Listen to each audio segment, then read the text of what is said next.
Welcome, family, to another edition of Monday Quality Talks. Indeed, I'm back today. We're doing the show with a guest that I've had a couple of months ago, together with his wife. But today we're doing this just the two of us, Claude Cherens and yours truly, Bodhisattva, on Monday Quality Talks MQT today. And as you can see, we're going to be talking about his book, brand new book. And so many other things that we've got going on and that we look forward to sharing with you. Of course, this conversation will be in French. So for those of you who are not French speaking, this is going to be frustrating, but we will be having subtitles at a later stage when we start posting the all the little posts and sort of like Instagram and YouTube Reels, Shorts, etc., etc., etc. Claude, comment vas-tu? Oh, très bien. Est-ce que tu as bien mangé? Bah écoute, on a super bien mangé. Merci à toi et Sabine et à Florent là, de m'avoir reçu. On a eu l'occasion de partager un bon repas. Et puis, on s'est dit, finalement, le jour est bien tombé. C'est l'opportunité pour nous de partager un bon repas. Et en plus, de profiter de cette occasion auguste. Oui, il est là, mon Dieu. Pour échanger un petit peu, parce que c'est vrai que la conversation qu'on avait eue il y a quelques mois de cela avec Sabine et toi était extrêmement riche et a été vraiment très appréciée. Et ça tombe super bien, vu qu'en plus tu viens de sortir Le Cri de la vie, qui est quand même un livre qui parle de ta vie personnelle et qui, en plus de ça, exprime tellement de messages à connotation philosophique, spirituelle, croire en soi, etc., qui est finalement ton modus operandi. Hein. Je me suis dit, pourquoi ne pas réitérer l'expérience et te convier dans une énième édition de Monday Quality Talks. Donc Claude, qu'est-ce qui amène ce livre? Comment tu en es arrivé à écrire ce livre? Parce que je sais, alors, on va pas faire semblant. Claude m'a lu quelques extraits, quelques lignes du livre quand il était en pleine écriture du livre. C'est incroyable la vitesse à laquelle tu l'as écrit, quoi.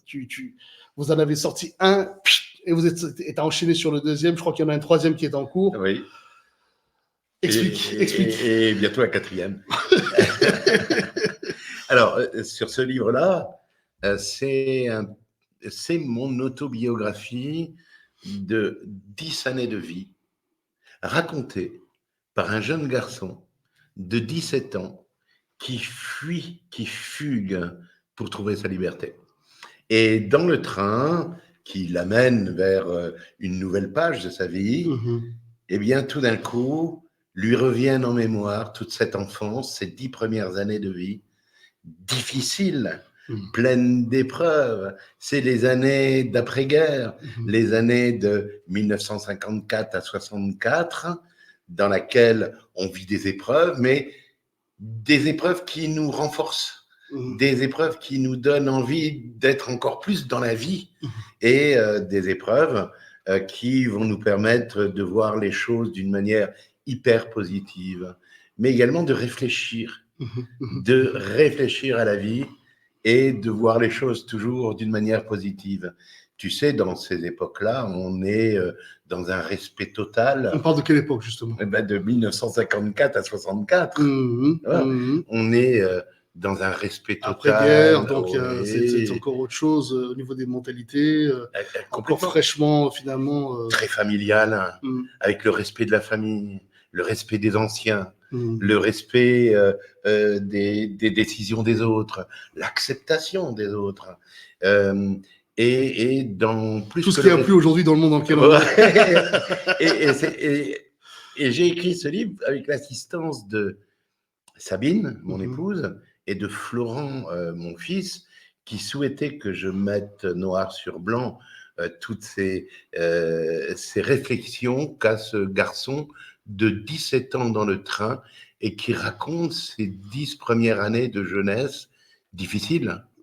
Difficile parce qu'on ne mange pas tous les jours à sa faim. Difficile parce que on mange de la viande une fois par semaine. Difficile parce que il faut toujours faire des preuves. Difficile parce que l'éducation nationale est très rude et il faut vraiment se plier à l'éducation et apprendre à réfléchir. Ce qui, malheureusement, aujourd'hui, n'est plus du tout le cas dans l'éducation nationale. On n'apprend plus à réfléchir, malheureusement. On apprend juste aux gens à répercuter des savoir-faire et on réfléchit à leur place. Des systèmes réfléchissent à leur place et des systèmes donnent des bonnes paroles à leur place à travers la télévision et les médias. Et malheureusement, eh bien, ils sont emmenés comme des moutons, comme des cohortes dans les réflexions Alors, je vais faire l'avocat du diable. qui priment. Je partage ton point de vue, mais il est important pour la notion quand même de diversité d'opinion, en tout cas de discours, de dire mais pourquoi dis-tu ça et qu'est-ce qui finalement justifie ton propos, parce qu'on pourrait très bien dire aussi que ce monde dans lequel nous vivons, qui est un peu plus unifié, globalisé, avec cette quête finalement de ces puissants, d'essayer de maintenir finalement le pouvoir dans les mains d'un certain petit groupe, c'est peut-être une bonne chose finalement, parce qu'on dit que le peuple ne sait pas se gérer. Donc, je crois que la liberté commence par la liberté de réflexion, la liberté d'expression. Et aujourd'hui, malheureusement, le système ne permet plus aux gens de réfléchir, on réfléchit à leur place. Et on leur impose. Mais as-tu un exemple concret, un exemple vraiment très concret? Par exemple, tu parlais de l'éducation nationale à l'instant. Qu'est-ce qui, toi, est quelque chose qui te... En tout cas, on parle de la France, hein, en l'occurrence, là, mais c'est peut-être globalisé, vu que c'est en général, les uns se copient les uns les autres. Donc, qu'est-ce qui, toi, t'a le plus marqué, par exemple, récemment? Les voies royales. La voie royale, à cette époque-là, n'était pas la voie royale d'aujourd'hui. Aujourd'hui, on s'aperçoit que les mathématiques, par exemple, priment. Et si on est bon dans la connaissance des théorèmes et on sait parfaitement les répercuter, eh bien, on est le roi du système. Alors qu'à l'époque, on nous demandait plutôt d'être dans la réflexion, dans l'intelligence, dans l'analyse, dans la possibilité d'aller pousser nos réflexions au plus loin et, suivant des règles, bien entendu, de bienséance, de respect, d'amour, de liberté. De remettre en question dans le respect. Oui, oui. Est-ce que c'est pas une vision aussi peut-être un peu trop idéaliste du passé? Comme on a tendance à le faire, on a tendance un peu à idéaliser. À l'époque, c'était mieux. À l'époque, c'est un peu un discours de vieux con en général, comme on aime le dire. Oui, souvent on dit ça. Ouais. Mais d'une certaine manière, j'ai aussi l'impression, du haut de mes 40 ans, que sous prétexte que c'est soi-disant, ça a été catégorisé sous un discours, sous le label discours vieux con, eh bien, on veut se désolidariser de certaines, finalement, notions importantes, justement, comme tu disais à l'instant, de tolérance de l'autre, du respect. Alors, on n'est pas obligé d'être d'accord avec tout le monde, les avis de tout le monde. L'expérience et justement le libre arbitre, c'est aussi accepter que l'autre dise quelque chose qui soit contraire à ce que l'on croit ou ce que l'on aimerait entendre, et la liberté justement de ne pas s'y ouvrir et de se désintéresser de la conversation, ou en tout cas d'apporter des éléments qui peuvent contredire ou en tout cas ouvrir une discussion. Voilà, et ça c'était absolument génial parce qu'on ouvrait les discussions. Et ça permettait aux gens d'amener leur réflexion et les mettre sur la table. Et quelquefois, on se rendait compte que la réflexion avait été plus poussée par l'un ou par l'autre, et c'était une belle piste à parcourir plutôt que de rester bloqué ou obtus dans ses propres réflexions. Aujourd'hui, les langages universels, eh bien, détruisent l'individualité. C'est-à-dire? Eh bien, mets un uniforme à tout le monde et tu n'as plus d'individualité. C'est ça que tu voilà, le langage universel détruit l'individualité, détruit cette richesse de liberté, d'expression et de réflexion de chacun. Mais est-ce que tu n'as pas l'impression que les gens, justement, n'ont même pas envie de cette liberté? J'ai l'impression que les gens, surtout post-Covid, ils sont très contents de pouvoir finalement avoir un système de gratification instantanée où ils ont faim. Ils vont commander sur une application de livraison de nourriture en ligne, leurs courses leur sont livrées. Alors c'est très pratique effectivement dans certains aspects. Mais est-ce que justement il n'y a pas le côté aussi pervers de cette facilité-là qui finalement conditionne la mentalité, le mental des gens et des sociétés à justement être plus ouverts au contrôle de leur liberté et de leur capacité à réfléchir. Oui, mais tu as répondu à ta question. Oui, mais c'est vrai. Tu as répondu à ta question, et c'est complètement clair. À cette époque-là, tout ça n'existait pas. Et bien heureusement, il fallait que. Tu n'avais pas de repère non plus.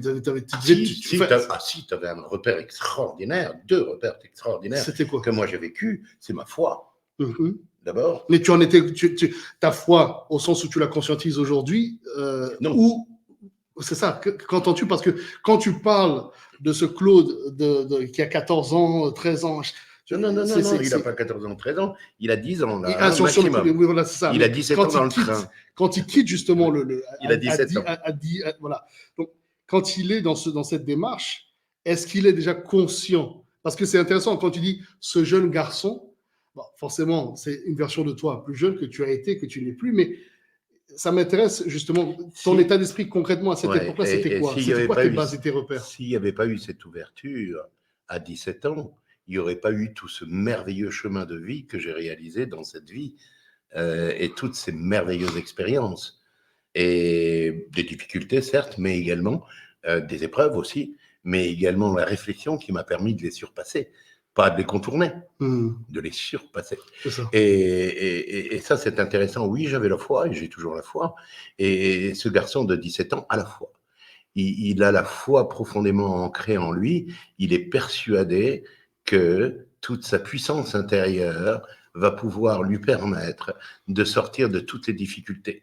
Parce qu'il en a eu l'expérience durant ces 10 premières années. Il a été dans des difficultés, il a été confronté à la mort, il a été confronté à des chagrins incroyables, à des tétanisations physiques, à des maladies physiques incroyables où il était plongé au plus profond du lit sans pouvoir bouger. Et cette foi dans le discours familial, le respect, l'amour de la famille, etc., le discours familial, mais aussi la foi dans cette puissance qui existe au fond de nous et qui nous permet de braver tous les obstacles si on le désire, lui a permis d'avoir ensuite cette vie-là. Et ce garçon de 10 ans expérimente tout ça. Mais ma question, parce que quand tu parles de ce garçon-là, tu en parles avec j'entends en tout cas, tu parles de toi à 10 ans avec une admiration, comme si tu te surprenais d'avoir pu être ce que tu as été déjà à cet âge-là. Et c'est extraordinaire parce qu'en écrivant, je me surprenais. Et j'étais dans la peau de ce jeune homme de 17 ans qui, dans le train, va vers cette nouvelle vie et se remémore tous ces moments passés et ces réactions qu'il a eues par rapport à ces obstacles. Et là, je me rends compte, en écrivant, qu'il y avait, ce petit garçon avait déjà une puissance et une force de caractère incroyable. Et je me suis dit, mais finalement, si ce garçon de 10 ans n'avait pas été comme ça, je pense que je n'aurais pas eu la merveilleuse vie que j'ai vécue aujourd'hui. Alors, ce livre était également un recueil pour certaines personnes qui peuvent être tentées par justement la foule, le langage que tout le monde suit comme des moutons, etc.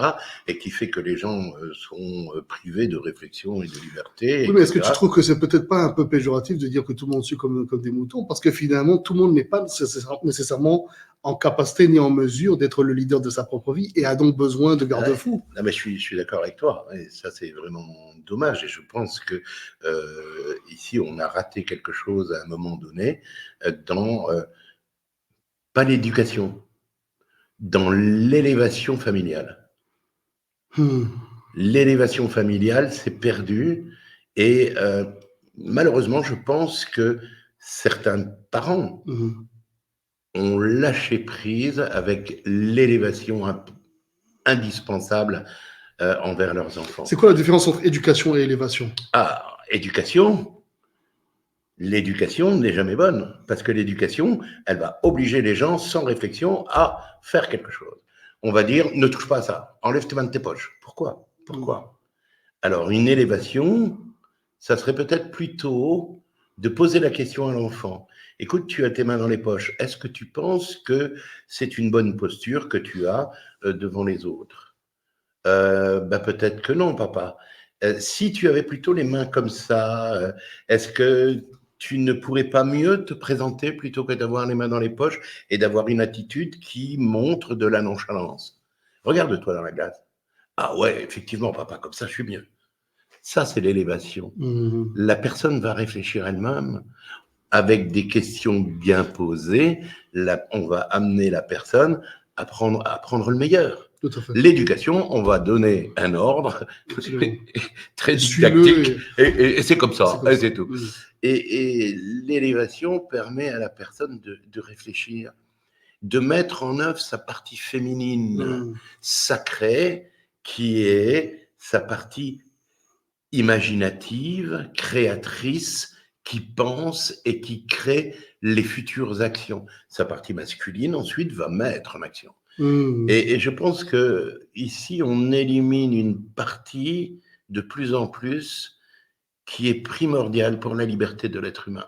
Mais bon, c'est mon point de vue. Ici, dans ce livre, je rappelle tout ça par des petites anecdotes, par des expériences de la vie de ce petit garçon, très facile à lire, très aéré, puisque je mets ça au présent, et je l'ai fait d'une manière aérée, avec un langage simple que tout le monde peut comprendre. Alors, parlons de ce petit garçon qui est dans ce train. Il a 17 ans, ça y est, c'est un homme, il pense être un homme. Voilà. Qu'est-ce qui... dis-nous-en un petit peu sur tes origines proprement dit. Où es-tu né, grandi, et qu'est-ce qui motive ce départ dans ta vie? Ok, alors ça c'est une excellente question, une excellente direction. Je suis né à Dunkerque, donc dans le nord de la France. Mon père est d'origine flamande, mais français. Ma mère est d'origine allemande, de la ville de Trèves. Mes parents se rencontrent en occupation en Allemagne, et donc je nais en France, puisque mon père a ramené ma mère à Dunkerque. La vie est très difficile à ce moment-là. Il y a encore, Dunkerque est encore ruiné à 70%. Il y a des ruines partout. La vie est difficile. Mes parents gagnent suffisamment d'argent pour qu'on puisse, certes, acheter du poisson, puisque c'est une ville de pêcheurs, acheter du poisson plusieurs fois par semaine, de la viande une fois par semaine. On a de la difficulté de se nourrir, donc le moindre argent est important. Donc je vois mes parents qui font des extras pour amener un peu plus d'argent à la maison pour pouvoir nourrir mon frère et moi-même. Je vois que le petit garçon voit que c'est quelque chose qui est possible.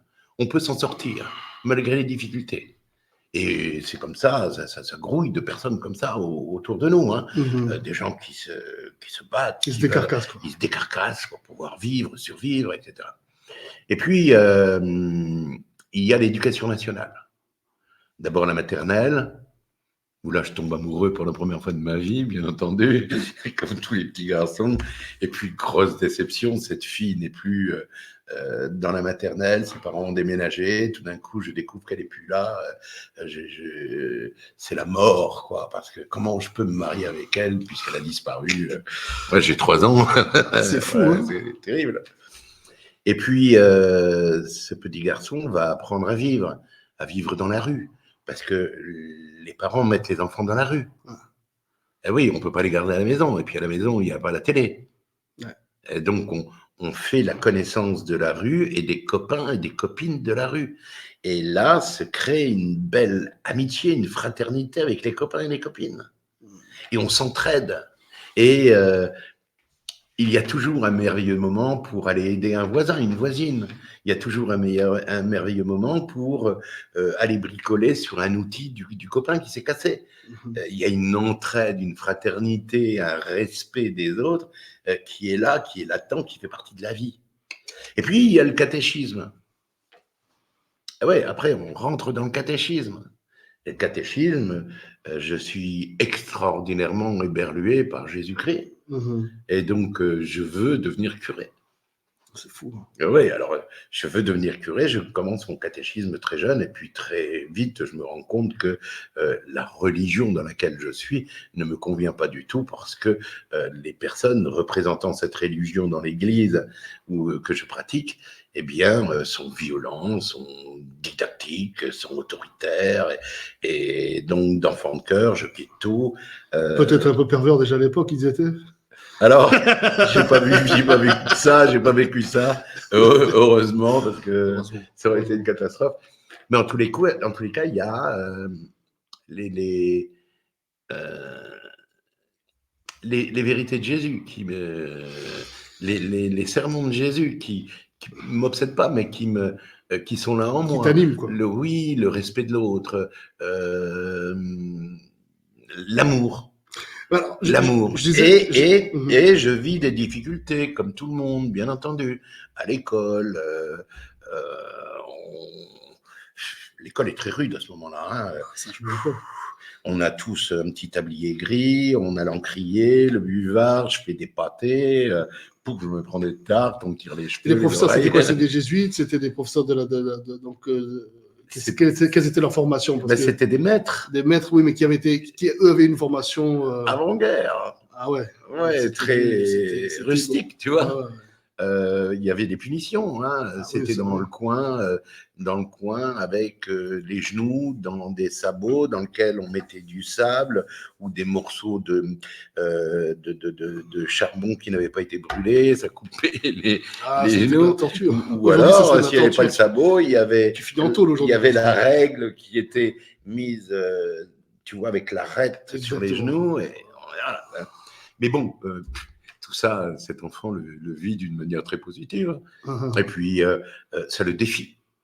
Il se sent humilié, donc ça le défie. Donc, il s'améliore. Donc, il est de plus en plus fort. De plus en plus fort. Et puis la vie me montre que je souffre la mort de ma sœur, qui vient de naître à 4 mois et demi, l'horreur de perdre ma sœur qui était mon amour à l'âge de 4 mois et demi, et la remise en question. Je suis tellement dans la peine que je ne fais plus rien. Des instituteurs, des maîtres d'école, un couple, viennent me redonner confiance en moi, me donnent tellement de conseils merveilleux, qui fait que je sors de là et je suis de nouveau plus fort, quoi. Hein. Et puis ce garçon s'aperçoit aussi qu'il n'a pas été fait par hasard. Il a été fait pour que mon père ne puisse pas partir en Algérie. Et comme mon père n'est pas parti en Algérie, eh bien, je devenais l'enfant de trop aussi. Et je deviens un petit peu, pas la Cosette du coin, mais ce garçon devient pas l'esclave de la famille, mais c'est celui qui fait le ménage. Le souffre-douleur. Ouais, c'est celui qui fait le ménage, c'est celui qui va faire les courses, c'est celui qui est brimé, quoi. Qui est plus brimé que les autres. Je me souviens la première fois que je me suis fait enfermer dans le placard, j'ai pleuré pendant des heures. La deuxième fois, ça me faisait plus rien du tout. Et donc, dans ce merveilleux placard, il y avait des livres. Et dans la nuit, dans le noir du placard, je montais les étagères et je me couchais derrière les livres de mon père au-dessus et je m'endormais. Et une fois, ma mère ouvre le placard, elle ne me voit plus. Elle hurle, elle laisse le placard ouvert. Ça me réveille. Je descends, je me cache sous mon lit. Elle me cherche partout dans toute la maison. Et puis, elle me découvre sous le lit. Elle dit, mais comment t'as fait? Comment t'es sorti du placard? Alors, je la regarde droit dans les yeux, couchée sous mon lit, et je dis, mais c'est un secret entre Jésus et moi. Et c'est comme ça que je suis sorti du placard. Elle ne m'a plus jamais enfermé dans le placard. Une autre fois, elle me court après. Je ne l'ai pas mis dans le bouquin. Elle me court après avec le balai. Et près du puits, dans le jardin, il y a un arbre. Et donc, je grimpe à l'arbre. J'ai 4 ans, 5 ans, je grimpe à l'arbre, et là, je suis sur l'arbre. Et puis je me dis, ben, je t'ai bien eu, tu pourras pas me taper un coup de balai. Et puis elle me regarde, elle me dit, mais il faudra un jour que tu descendes. Oh merde. Une autre fois, pareil, je sais plus, je renverse un vase, je crois, elle me court après, elle bouscule une chaise, elle se casse la figure, moi je me sauve, et j'avais une chienne adorable qui s'appelait Mirka, elle avait sa chenille, son chenil dans la cour, et je rentre dans le chenil, et je me mets derrière elle. Ma mère me trouve pas, elle va jusqu'au puits, elle hurle dans le puits comme si j'étais tombé dedans, les voisins courent dans le quartier, m'appellent partout, et elle me trouve pas. Et tout d'un coup, elle me découvre derrière Mirka, je m'étais endormi. C'est fou, ma chienne. Et j'entends ma chienne faire parce qu'elle voulait m'attraper. Et ma chienne me défendait. Et elle ne pouvait plus me toucher. C'est fou. Voilà. Et toutes ces expériences, ces difficultés amènent ce garçon Se surpasser. à se surpasser, à se dépasser et à réfléchir et à répéter les bonnes choses. Toujours répéter les bonnes choses. C'est-à-dire? Ouais, ben, répéter les bonnes actions, parce que à force de répéter, comme lorsque j'écrivais, j'apprenais l'écriture, et bien à force de répéter mon écriture, elle devenait parfaite. D'accord. À force de faire mes additions, ben, elle devenait parfaite. À force de faire mes divisions, mes soustractions, etc., ça devenait parfait. Donc je répétais. Et la répétition me donnait un savoir-faire parfait dans tous les domaines. Et ça arme ce garçon parce qu'il devient meilleur dans tout. Il sent qu'il devient meilleur dans tout, et meilleur que les autres. T'as quel âge, ça? Là, j'ai 6 ans. J'ai 6 ans, 7 ans. Je veux pas être meilleur pour être meilleur, mais je veux être meilleur pour sortir de cette condition. Et puis, bien entendu, arrive le moment où les vacances scolaires, c'est bien entendu des colonies de vacances, des apprentissages absolument extraordinaires pour moi. La vie en communauté, marcher, découvrir la nature, apprendre ce que c'est qu'un champignon, quel champignon, une vipère, une couleuvre, etc. Donc j'ai 6 ans, j'ai 7 ans, j'ai 8 ans, j'ai 9 ans. Et puis à l'âge de 12 ans, 13 ans, il n'y a plus de colonie de vacances. Et l'été, au lieu d'aller en colonie de vacances, eh bien il faut que je travaille. Il faut travailler 1 mois pour amener de l'argent à la maison. Et là, je me rends compte que, en fait, je travaille 1 mois ici ou 1 mois là, mais ma mère ramasse 80% de ce que je gagne. Et là, je m'aperçois que je suis une bonne occasion pour elle.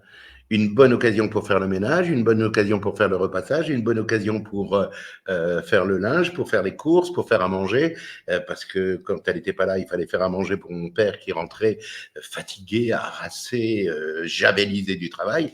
Donc, et là, en plus, je vais bosser 1 mois d'été et elle me prend ce que je gagne. Et donc, je fous le camp. Je fugue une première fois, je fugue une deuxième fois. Et à la fin de ma deuxième fugue, après, je passe mon bac, j'ai 16 ans et demi, je fugue. Et quand je reviens, au bout de 6 mois, ma mère me dit, il n'y a pas de problème, hein, tu es chez toi, donc tu peux rester chez toi. Je m'attendais à me faire défoncer la tête. Hein. Mais pour rester ici, il faut que tu travailles. Tu parles, que moi j'étais persuadé qu'avec mon bac philo, j'avais la voie royale. Mes parents étaient incapables de me payer des études pour continuer mes cursus et l'évolution. Donc, je me dis cause toujours. Et là, pour la première fois, je mens grassement envers mon père et ma mère. Je me dis, écoutez, la majorité est à 21 ans, mais si aujourd'hui c'est le cas et c'est possible, vous m'émancipez à 17 ans, je deviens majeur et donc j'irai travailler à l'usine comme vous le voulez.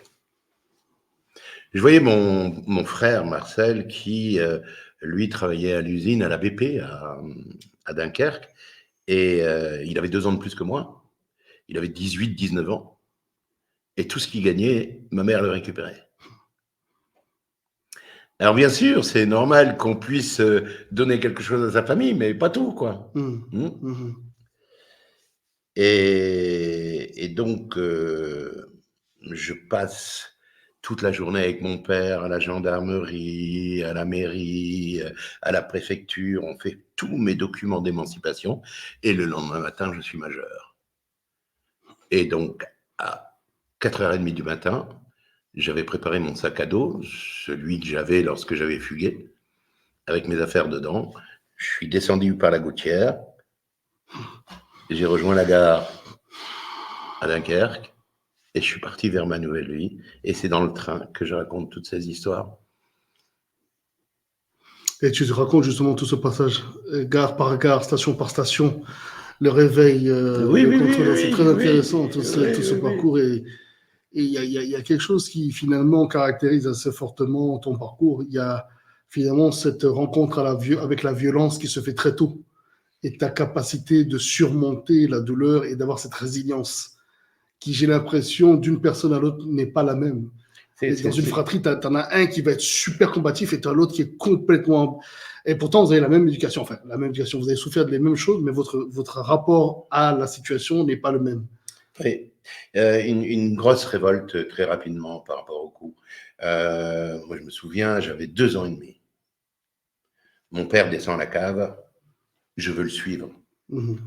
Et dans la cave, il y a des escaliers en béton. Ma mère ne veut pas. Elle m'attrape la main.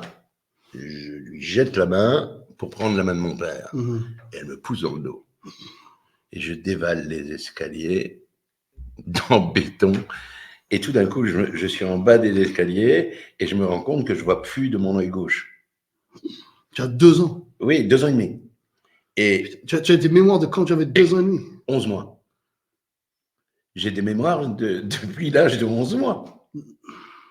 Et donc, je vois très bien, je ne vois plus de mon œil gauche, mais j'ai du sang partout. Et donc, j'ai l'arcade sourcilière complètement ouverte, la paupière qui me recouvre l'œil. Mon Dieu. Et donc, je me vois être transporté par mon père dans la voiture, dans la traction avant, direction la clinique Villette pour me recoudre, etc. Et là, je sais très bien que ma mère n'a pas voulu me prendre la main. Comme je lui avais chassé la main, de rage, elle m'a poussé. Et là, je me dis, à 2 ans et demi, je me dis, elle ne m'aime pas.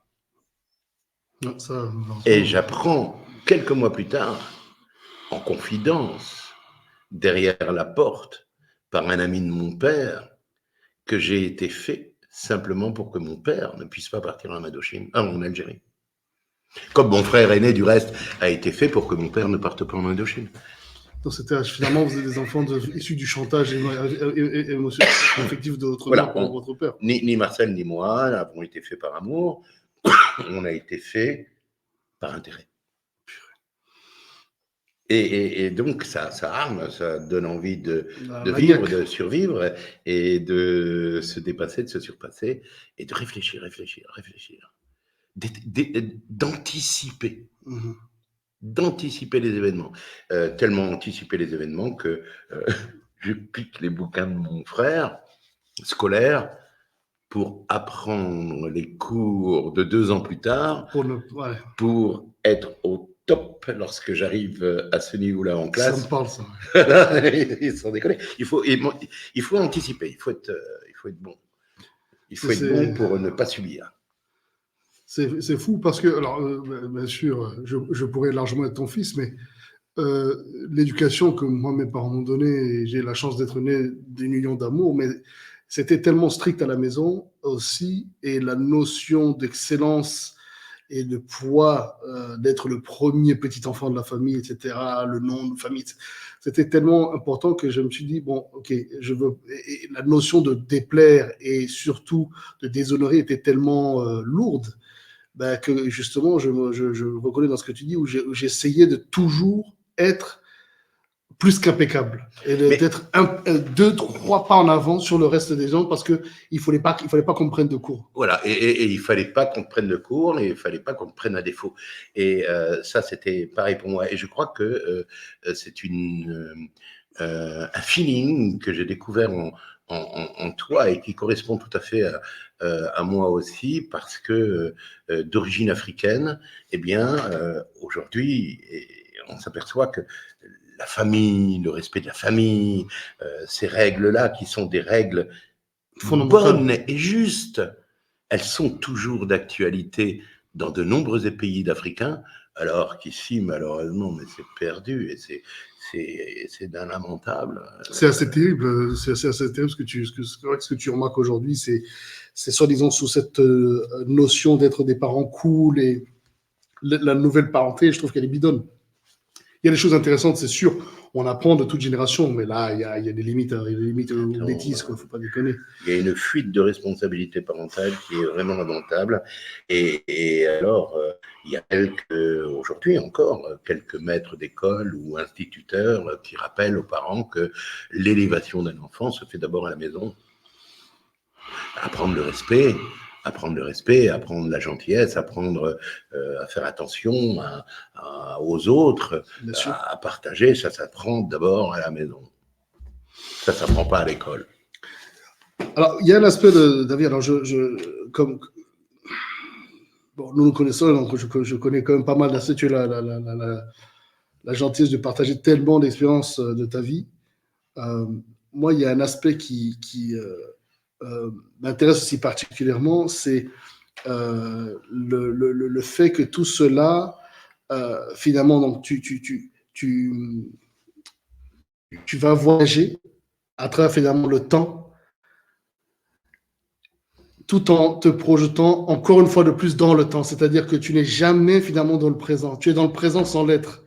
C'est-à-dire tu revis des vies passées pour préparer ton futur. Donc en fait, ton présent n'est qu'une constante finalement mise en condition pour le futur. Alors oui, mais je n'ai pas la tête dans le futur. Quand je vis le présent, je vis pleinement le présent. C'est ça. Et ça, c'est important pour moi parce que le présent est important. Autrement, tu ne... Mais déjà à cette époque-là ou aujourd'hui Aujourd'hui. Non, je parle de cette époque-là justement. Ah non, à cette époque-là, il fallait préparer toujours le futur. C'est ça. Jusqu'à l'âge de 10 ans, je préparais toujours le futur. À partir de l'âge de 11 ans, j'étais obligé de vivre dans le présent parce que j'avais plus d'anticipation scolaire comme avant. Et ouais, j'anticipais avant, parce qu'il fallait que je sois... J'ai tellement dérouillé au CP par ce premier maître que j'ai eu, qui m'a tellement dérouillé que j'en ai fait des crises d'asthme et j'ai été bloqué à la maison pendant des jours et des jours. Même c'était l'époque où les maîtres pouvaient taper les enfants. Ah ouais, non mais je me suis fait dérouiller. Là, c'était incroyable. Je l'explique la dérouille dans le bouquin. Et qu'à 6 ans, il fallait toujours que je sois dans l'anticipation. À 11 ans, à 10 ans et demi, c'était plus possible. Donc, déjà là, j'ai appris à vivre le présent, à goûter le présent, à aimer le présent, à sentir le présent, à savourer le présent, comme on savoure ce merveilleux repas ce midi où on a savouré ces ingrédients et ces matières merveilleusement bien préparés par Sabine et qui font plaisir au palais. Voilà, hein, donc depuis, je suis toujours dans le présent, évidemment. Et le présent est important pour moi parce que c'est dans le présent qu'on prépare le lendemain, c'est clair. Mais le présent, il faut le vivre. Dans l'émission qu'on avait fait il y a quelques mois, la conversation qu'on avait eue avec Sabine et toi, on a parlé du parcours finalement de ta vie où tu as eu des expériences décisives qui t'ont amené à quitter ta vie d'ancien grand patron de cette grosse société française pour finalement être tout aussi successful, mais dans finalement la notion de ce qu'on appelle en anglicisme empowerment, bien-être, élévation de soi, etc. Et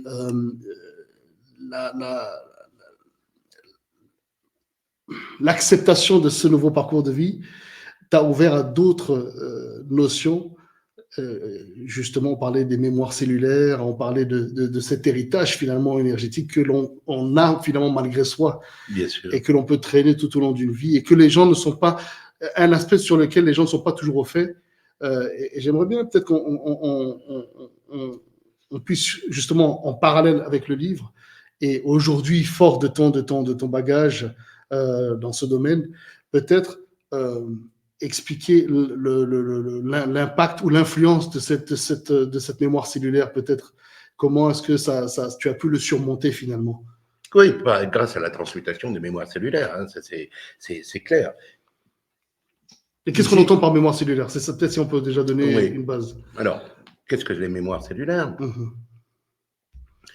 Dans tes cellules, tu as ton ADN. Cet ADN, aujourd'hui, est recensé sur 25 000 gènes.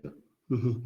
Et ces gènes, eh bien, correspondent à tes familles, à ta génétique, sur 2 lignées parentales. Et aujourd'hui, la médecine nous prouve, par les greffes d'organes, qu'elles peuvent influencer l'individu jusqu'à 14 niveaux de génération. 14 niveaux de génération. Donc, dans ton ADN, tu as des croyances inconscientes et des croyances conscientes que tu as engrammées durant ton éducation, ton élévation ou ton éducation. Mhm. Les croyances inconscientes, c'est 80% de ces croyances. Les croyances inconscientes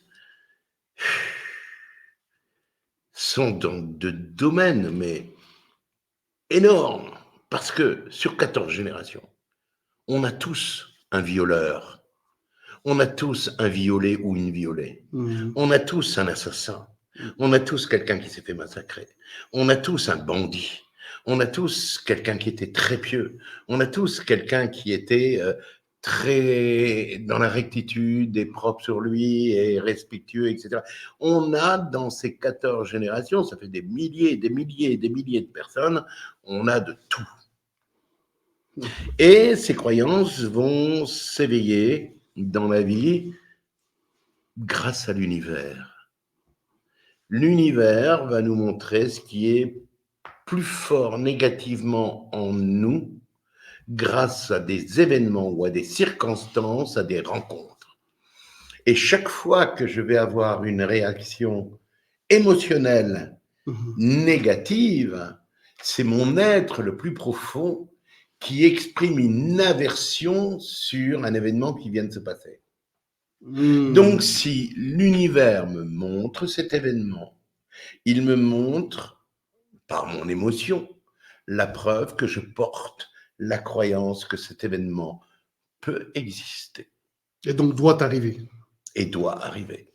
Et donc, lorsque j'ai pris conscience de ça, eh bien, j'ai plusieurs techniques absolument merveilleuses pour m'en séparer définitivement. Mais petite question, est-ce qu'on pourrait peut-être appeler ça une forme d'alchimisme? Mais oui, bon, tu peux parler ça, c'est une forme d'alchimie. C'est une alchimie que tout le monde peut faire. C'est une transmutation de ces mémoires cellulaires. Quand je dis transmutation, ça veut dire évacuer et remplacer par quelque chose d'équilibré.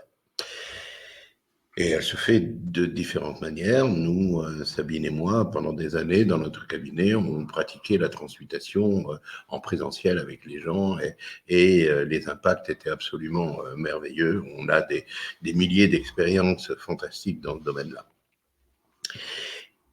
Mais ce petit garçon-là, lui, il n'est pas encore à ce niveau-là, à ce moment-là.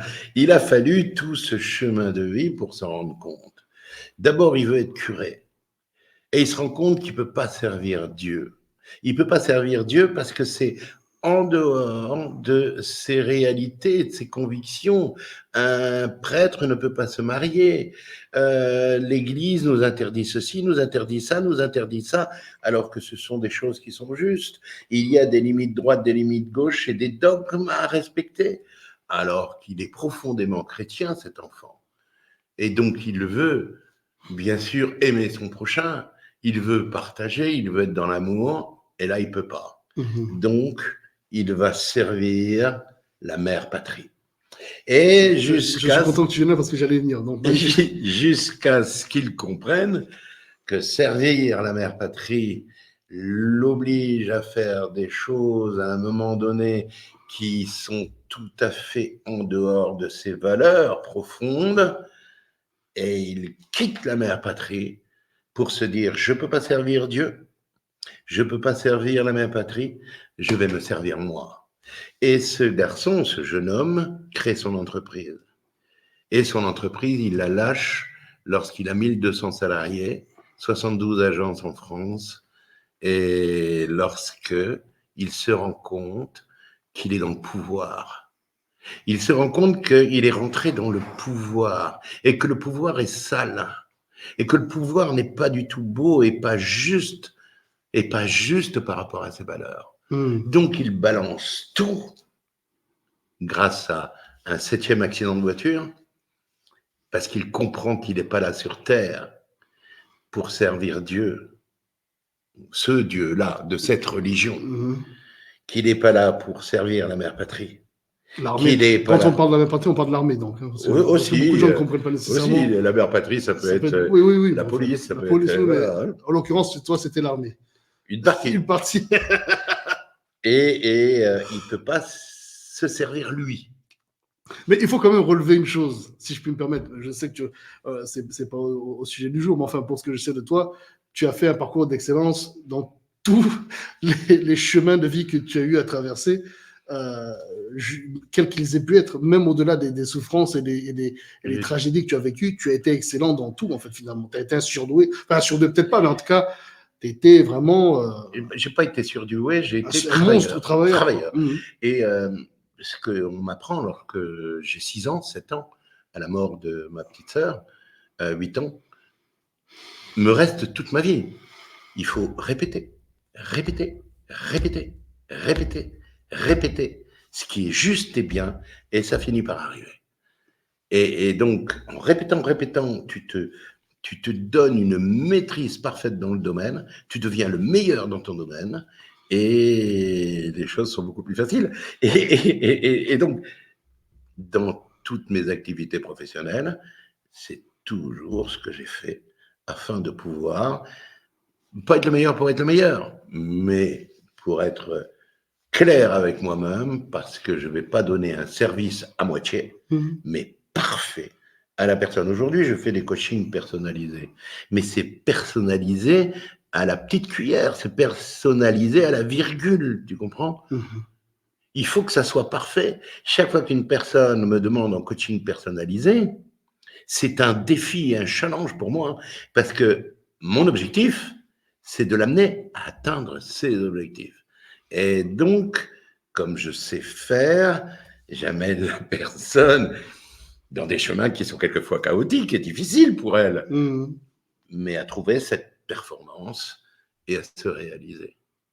Oui, parce que finalement, tu ne peux te trouver qu'à partir du moment où tu acceptes de confronter les réalités, c'est-à-dire les choses, ce qu'on appelle nos démons, nos aspects finalement peut-être plus sombres, plus inavouables, qui font que finalement, une fois qu'on a fait face à tout ça et qu'on en est ressorti renforcé, on est en mesure à ce moment-là de passer aux étapes suivantes de notre élévation spirituelle ou intellectuelle, ou peu importe, mais en tout cas de notre élévation, de ce que l'on cherche à élever, quoi. Mais la question que je voulais te poser par rapport ça, je pense qu'on fera un autre show où en plus tu connais ma passion pour la question militaire, mais ça c'est quelque chose qui je pense a aussi été intéressant finalement dans ton parcours, c'est toutes ces diversités de professions que tu as pu mener, et à chaque fois tu es arrivé à des niveaux de succès exécutif quasiment dans tes positions, quelles qu'elles aient pu être. Quand je dis exécutif, pas nécessairement au niveau des bureaux, mais en termes de gars sur un homme de terrain, tu as toujours été un gars de terrain, tu as toujours été un gars qui était dans l'action, qui mettait la main dans le cambouis. Et quand tu parles de cet homme-là, tu en parles toujours avec un détachement. C'est comme si, en fait, tu as compartimenté chaque élément de ta vie et tu n'es plus attaché à ce que... Donc, en gros, tu n'as pas d'ego. C'est ça qui est très intéressant par rapport à ta manière de raconter ton histoire. Mais c'est important. Je crois que c'est dès mon 7e accident de voiture, je l'ai compris. Parce que j'étais dans le pouvoir juste avant, et j'étais dans l'ego. Et il fallait être dans l'humilité, rien que dans l'humilité et l'humilité. Et on n'est pas là pour faire vivre son ego, on est là pour transmettre. On est là pour éveiller. On est là pour permettre aux gens de retrouver leur imagination leur permettre de rêver, leur permettre de créer des chemins qui vont les amener à réaliser ce qu'ils ont imaginé d'une manière positive. On est là pour transmettre des outils. On est là pour transmettre l'amour avec un grand A, et le respect. Ça, c'est clair. Et l'amour de la cellule familiale et le respect. Et l'amour de nos anciens et le respect. Et l'amour de tout ce qui est vivant et le respect. 100%. Et ça, je l'ai compris après, à la fin. Et mon chemin de vie avec Sabine et Florent, mon fils, dans ce domaine-là, est accompagné que de bonheur. De bonheur. Alors, j'ai écrit ce bouquin, pas pour écrire ce bouquin, j'ai écrit ce bouquin simplement pour laisser des faits sur l'assistance de Florent et de Sabine. Et je pense que ça peut être une découverte intéressante pour les gens qui le lisent. J'ai eu un témoignage absolument extraordinaire sur ce livre sur Amazon. Et à la fin du témoignage, la personne dit « Je dois avouer que ce livre émouvant, profondément humain, m'a fait passer des rires aux larmes et inversement, il n'en reste pas moins qu'au bout du compte, l'ensemble reste extrêmement positif, plein d'espoir, conforme à son titre, le cri de la vie qui finalement a toujours le dernier mot et nous mène parfaitement là où nous devons être. En résumé, j'ai vraiment passé d'excellents moments à lire ce livre, d'excellents moments avec ce jeune garçon plein de vie, d'enthousiasme, d'ardeur et de courage. » C'est un témoignage incroyable. Et touchant. oui, mais c'est transmettre aussi, c'est transmettre ça. Mais du coup, c'est vrai qu'on n'avait pas d'intelligence artificielle, il fallait qu'on réfléchisse, tu comprends? Et ça m'amène justement à cette question. Justement, c'est finalement l'usage aujourd'hui des technologies est indéniablement quelque chose qui a ses avantages. Bien sûr. Regarde, grâce à ça, aujourd'hui, les gens peuvent commander ton livre sur des plateformes comme Amazon, etc. D'ailleurs, vraiment, j'insiste, procurez-le-vous, c'est très important.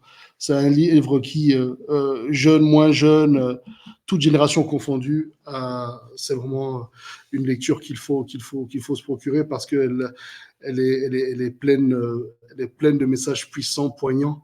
Et c'est en plus écrit au présent. Donc, ça parle, je pense, à toute génération confondue. Et finalement, ça reflète des réalités, même si ce n'est pas exactement des réalités identiques à celles que l'une ou l'autre personne traverse, mais la corrélation peut se faire et du coup, amener à travers la lecture de quelques lignes, trouver justement des réponses à des questions qu'on peut se poser. Est-ce que éventuellement tu pourrais nous lire un passage dans le livre qui te semble être opportun, une page au hasard? Ou alors une page ou un chapitre du livre qui tu penses qu'il serait. Mais c'est difficile pour moi. Bon, allez. Tu es un homme de tête, tu sais t'adapter. Voilà. Rentrée des classes, mon redoublement. Se lever à 6h du matin est dur pour mon frère et moi. Nous n'en avions plus l'habitude. Dans la cour de l'école, nous retrouvons des copains de classe. Marcel en a beaucoup. Moi, je retrouve Fernand et Michel. Je regarde bien les maîtres arriver dans la cour et effectivement, mon bourreau de maître n'est plus là. À l'appel de mon nom, je me dirige vers le plot de ma classe. Je vois devant le plot mon nouveau maître. Il n'est pas grand. Il a l'air jovial. Il n'est pas âgé, mais il aurait pu l'être, car il est marié, sa femme est la maîtresse qui est devant le plot d'à côté. Dans la classe, je suis placé dans le rang central et à la deuxième table. Je trouve que les élèves sont petits et pourtant ils ont le même âge que moi. Je subis les routines de début de classe que je connais et qui m'ennuient au plus haut point, mais je m'exécute sans broncher. J'aide et guide le garçon qui est à ma table à droite. Je parle doucement. Le maître voit bien ce que je fais. Il ne me sermonne pas. Parce que l'autre, tout ce que je faisais, il me sermonnait. Ouais. En revanche, il me sourit. L'élève à ma table s'appelle Jean-Pierre. Il habite à proximité de l'école, juste après le presbytère, rue Eugène Dumay. Nous allons pouvoir faire un bout de chemin ensemble à midi et en fin d'après-midi. C'est d'ailleurs ce que nous ferons avec mon frère presque tous les jours. Ce qui m'ennuie également, c'est de faire des choses que je sais parfaitement faire. Et lorsque le maître pose des questions, je suis toujours le premier à lever la main. Le maître m'interroge souvent et il prend en exemple mes réponses et il les commande. J'ai l'impression qu'il m'apprécie. Je pourrais m'ennuyer à ne rien apprendre de nouveau, mais il fait en sorte que je sois toujours à l'écoute. Souvent, il me prend en exemple et ça m'encourage. Pardon. Voilà, tout est dit. Le cri de la vie, un livre émouvant qui pour toute personne qui a connu ces époques-là, ben, va être touchée. Et pour toute personne qui connaît le monde dans lequel on vit aujourd'hui, la Gen Z, comme on dit, cette nouvelle génération, je pense que c'est un livre qu'il faut lire parce qu'il va vous donner une perspective intéressante et peut-être vous amener à avoir une inspiration critique sur votre vie quand on voit un jeune garçon déjà de 10, 15, 16 ans, 13 ans, qui se remet en question et qui est confronté à des réalités d'adultes et qui déjà réfléchit de manière extrêmement avancée par rapport à son âge. Ce garçon et ce monsieur que vous voyez ici, bien sûr. mais je ne crois pas que je suis à cette époque-là plus avancé que les autres, parce que je pense vraiment que les enfants de cette époque-là qui m'entourent sont du même gabarit que moi, ils réfléchissent. Et tout à l'heure, je voudrais rebondir sur ce que tu disais tout à l'heure. C'est indéniable. Les nouvelles technologies nous ont permis de faire un pas en avant. Mais il ne faut pas se laisser dépasser par ces nouvelles technologies. Il faut rester soi, il faut toujours se permettre de réfléchir afin d'accepter que notre propre jugement envers les choses nous dise ça c'est bien, ça c'est pas bien, ça je ferai pas.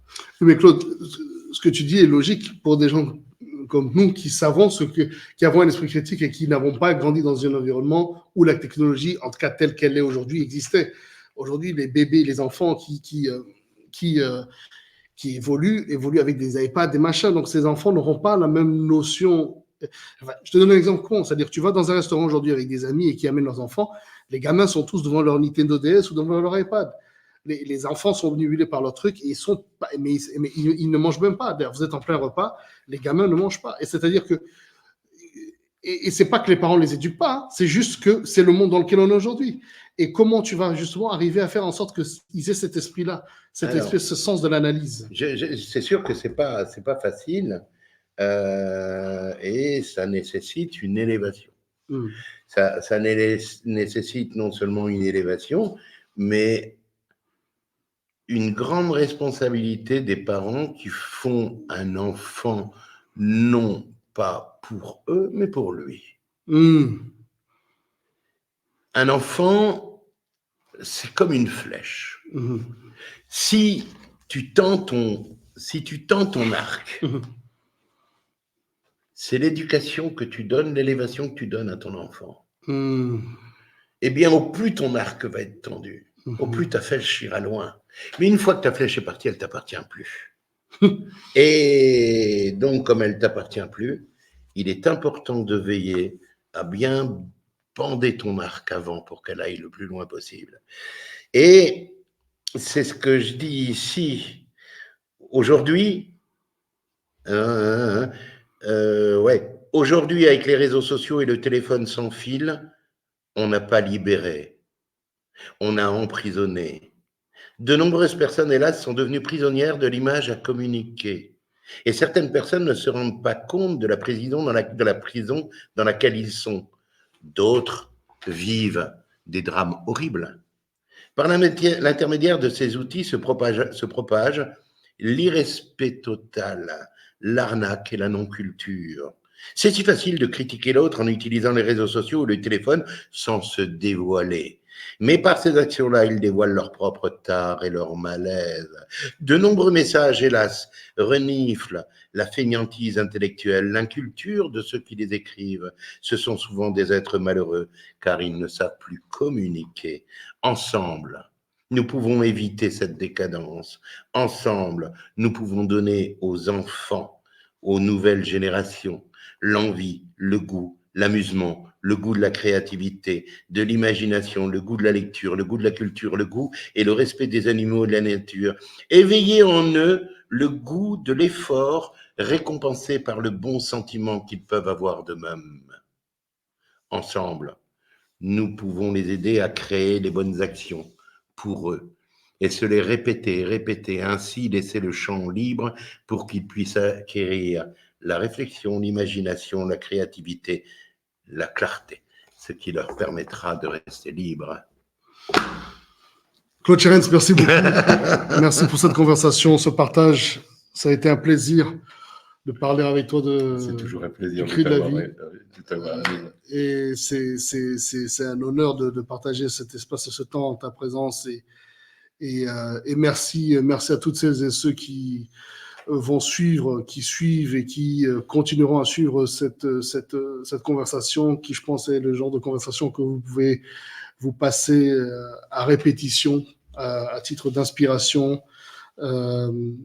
Once again, family, as always, a pleasure to serve you with this show. Not always easy to deliver these days, as I've been working on new ideas and new concepts in order to put together a very, very, very strong and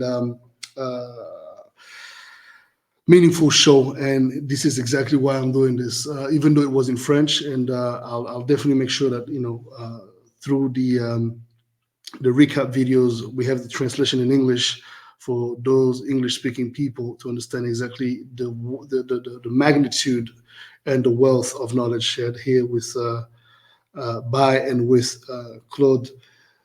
Claude, est-ce que vous avez prévu de faire une version traduite de ce livre, peut-être en anglais Je pense qu'on va le faire. Pour l'instant, je suis en train de finaliser mon livre de poèmes. D'accord. Et il va y avoir un second tome sur le cri de la vie qui va aller de 1964 à 1971, quand ce jeune garçon fuit sa vie pour créer une nouvelle. La suite, donc, à la prochaine émission qu'on fera à l'occasion de la sortie du tome numéro 2 du cri de la vie. Encore une fois, merci à toutes et à tous de nous suivre. Je vous souhaite une excellente semaine. Soyez inspirés. Pourrais-tu peut-être donner un dernier mot de la fin pour inspirer, élever Oui, je suis toujours merveilleusement étonné par ton anglais. Tu parles vachement bien anglais. et moi, je me sens vraiment ridicule avec un anglais écoute, y a pas incroyablement mauvais. Oui, réfléchissez, apprenez, et restez libre, restez libre, restez libre, restez libre, restez libre. Merci.